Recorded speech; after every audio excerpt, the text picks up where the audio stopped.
అరుణాచలం క్షేత్రం పేరు చెప్పగానే మొట్టమొదటిగా మనకి గుర్తొచ్చేది గిరి ప్రదక్షిణ. గిరి ప్రదక్షిణ చేయడానికి ఎన్నో దేవాలయాలు ఉన్నప్పటికీ, గిరి ప్రదక్షిణ అని చెప్పగానే మనకు గుర్తు వచ్చే ఏకైక ఆలయం అరుణాచలం. ఎందుకంటే అరుణాచలం కొండ ఏదైతే ఉందో ఆ కొండయే సాక్షాత్తు పరమశివుడు. గిరి ప్రదక్షిణ చేస్తే ఎలాంటి ఫలితాలొస్తాయి? ఈ గిరి ప్రదక్షిణ ఎప్పుడెప్పుడు చేస్తారు? ఏ టైంలో చేస్తే మంచిది? ఎవరైనా అరుణాచలం వెళ్ళకపోతే ఈ వీడియో తప్పక చూడండి. వెళ్ళిన వాళ్ళు కూడా ఒకసారి చూడండి.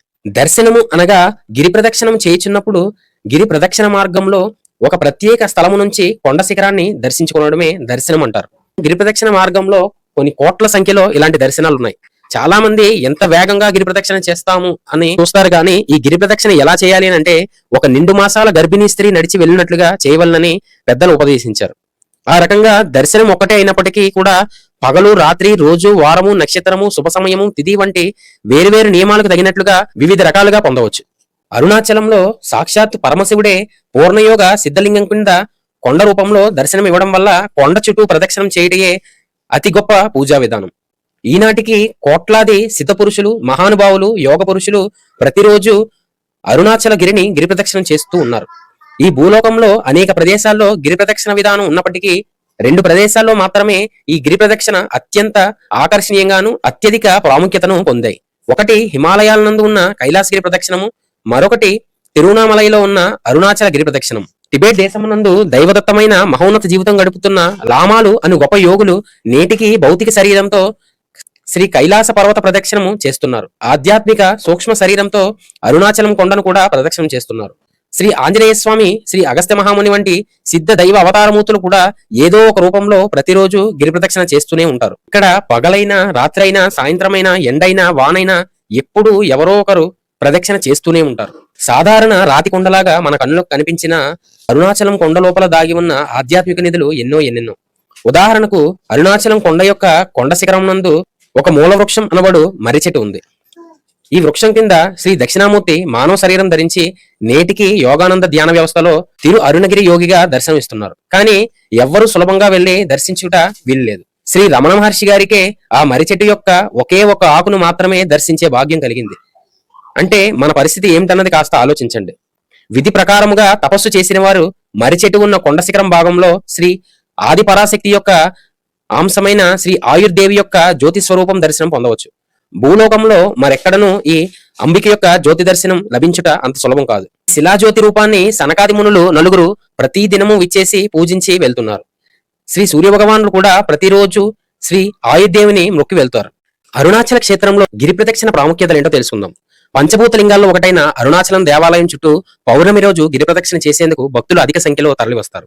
ఆ రోజే ఎందుకు చేయాలి, అందుకు గల కారణాలు ఏంటో తెలుసుకుందాం. దక్షిణ భారతదేశంలోని తమిళనాడు రాష్ట్రంలో అరుణాచలం లేదా అన్నామలై పంచభూత లింగ క్షేత్రాల్లో అగ్నిభూతానికి సంబంధించినదిగా పరిగణిస్తారు.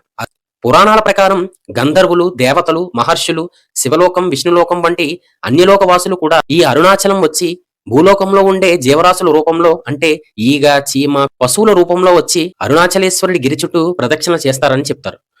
అరుణాచలేశ్వరుని జ్యోతిర్లింగ స్వరూపం కావడం వల్ల ఈ గిరి చుట్టూ ప్రదక్షిణం చేయడం వల్ల సాక్షాత్తు శివుని చుట్టూ ప్రదక్షిణ చేసిన ఫలితం దక్కుతుంది.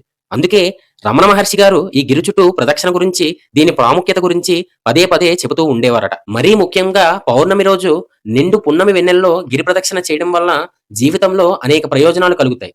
ఈ అరుణాచలం గిరి ప్రదక్షిణ చేయడం వల్ల మన పాపకర్మలు తగ్గి పుణ్యం పెరుగుతుంది. గిరి ప్రదక్షిణ చేయడం వల్ల భగవంతుని అనుగ్రహమే కాదు, సిద్ధ పురుషుల అనుగ్రహం కూడా మనకు దక్కుతుంది.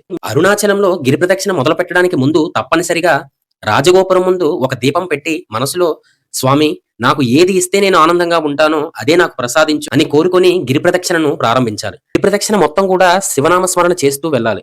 ఒకవేళ అలా చెయ్యకపోతే శివుని పాటలు వింటూ కూడా వెళ్ళొచ్చు. దీపం పెట్టిన తర్వాత మీరు బయటికి వస్తే రాజగోపురానికి ఎదురుగా మీరు నించుంటే మీ ఎడం వైపు నుంచి గిరి ప్రదక్షిణను ప్రారంభించాలి. ఎడం వైపు నుంచి గిరి ప్రదక్షిణ ఎందుకు స్టార్ట్ చేస్తారు? కుడివైపు నుంచి వెళ్ళొచ్చు కదా అంటే, కుడివైపు నుంచి దేవతలు, సిద్ధులు అదృశ్య రూపంలో గిరి ప్రదక్షిణ చేస్తూ ఉంటారు. కాబట్టి మనం వారికి ఎదురుగా వెళ్ళకూడదని మనం గిరి ప్రదక్షిణని ఎడం వైపు నుంచి చేస్తాం. గిరి ప్రదక్షిణలో రమణ మహర్షి ఆశ్రమం తప్పకుండా సందర్శించండి. ఇక్కడ ఆశ్రమంలో ధ్యాన మందిరంలో ధ్యానం చేస్తే విశేషమైన మానసిక ఆనందం కలుగుతుంది. గిరి ప్రదక్షిణ వెళ్ళేటప్పుడు చెప్పులు లేకుండా చేయడం ఉత్తమం. సాధ్యమైనంత వరకు చెప్పులు లేకుండానే గిరి ప్రదక్షిణ చేయండి. చాలా మంది చిన్నపిల్లలను కూడా చెప్పులు లేకుండా గిరి ప్రదక్షిణ చేస్తున్నారు. గిరి ప్రదక్షిణ మొత్తం తారు రోడ్లతో ఉంటుంది కాబట్టి చిన్నపిల్లల్ని ఇబ్బంది పెట్టకండి. ఈ గిరి ప్రదక్షిణ నడలేని వాళ్ళు ఆటోలో కూడా గిరి ప్రదక్షిణ చేయొచ్చు. గిరి ప్రదక్షిణ మొత్తం 14 కిలోమీటర్లు ఉంటుంది. సాధ్యమైనంత వరకు తెల్లవారుజామున గిరి ప్రదక్షిణ మొదలు పెట్టడానికి ప్రయత్నించండి. లేదా సాయంత్రం 6 తర్వాత గిరి ప్రదక్షిణ మొదలుపెట్టండి. ఈ గిరి ప్రదక్షిణని ఎంత వేగంగా ముగించామన్న దానికంటే కూడా ఎంత నెమ్మదిగా ముగించామన్నది ఇక్కడ ఇంపార్టెంట్. అలాగే మీరు ఉదయం కనుక గిరి ప్రదక్షిణ మొదలుపెడితే ఎండలో మీరు గిరి ప్రదక్షిణ చేయలేరు. చాలా మంది పౌర్ణమి రోజు ఈ గిరి ప్రదక్షిణ చేస్తారు. ఈ గిరి ప్రదక్షిణకు వెళ్ళే మార్గంలో నిత్యానంద స్వామి ఆశ్రమం ఉంటుంది.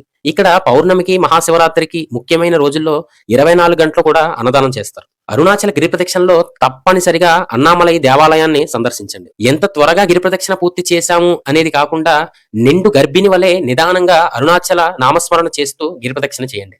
గిరి ప్రదక్షిణలో ప్రతి దేవాలయం వద్ద విభూది ప్రసాదంగా ఇస్తారు. ఇది తప్పకుండా తీసుకోండి. మీకు కుదిరితే ప్రదక్షిణలో కొద్ది మందికైనా అన్నదానం చేయండి. ఇక్కడ అన్నదానం చేయడం వల్ల విశేష ఫలితం కలుగుతుంది. సంతానం కోసం వివాహం కానివారు గిరి ప్రదక్షిణలో దుర్వాస మహర్షి దేవాలయం పక్కన ఒక చెట్టుకు తాడు కడతారు. తాడు అక్కడే అమ్ముతారు. మీరు ఏ రోజు ఏ సమయంలో ఈ గిరి ప్రదక్షిణ చేస్తే ఎలాంటి ఫలితాలు వస్తాయో ఇప్పుడు తెలుసుకుందాం. ఆదివారం నాడు గిరి ప్రదక్షిణ చేస్తే శివలోక స్థానం లభిస్తుంది. వ్యాధులన్నీ కూడా తొలగిపోతాయి. సోమవారం నాడు గిరి ప్రదక్షిణ చేస్తే పాపగుణము తగ్గి పుణ్యం కలుగుతుంది. మంగళవారం నాడు గిరి ప్రదక్షిణ చేస్తే అప్పులు తీరతాయి, పేదరికం తగ్గుతుంది, సకల సంపదలు వెతుకుంటూ వస్తాయి, కర్మలు నశిస్తాయి. బుధవారం నాడు గిరి ప్రదక్షిణ చేస్తే అభివృద్ధి మరియు మోక్షం లభిస్తాయి. గురువారం నాడు గిరి ప్రదక్షిణ చేస్తే గురు అనుగ్రహం పొంది జ్ఞానసిద్ధి కలుగుతుంది. శుక్రవారం నాడు గిరి ప్రదక్షిణ చేస్తే సంపదను పొందుతారు. శనివారం నాడు గిరి ప్రదక్షిణ చేస్తే జన్మ పూర్తవుతుంది. వ్యాపారంలో ఉన్నత స్థితికి వెళ్తారు. నవగ్రహ దోషాల నుండి ఉపశమనం పొందుతారు. అష్టమి రోజు గిరి ప్రదక్షిణ చేస్తే సర్వదోషాలు తొలగిపోతాయి.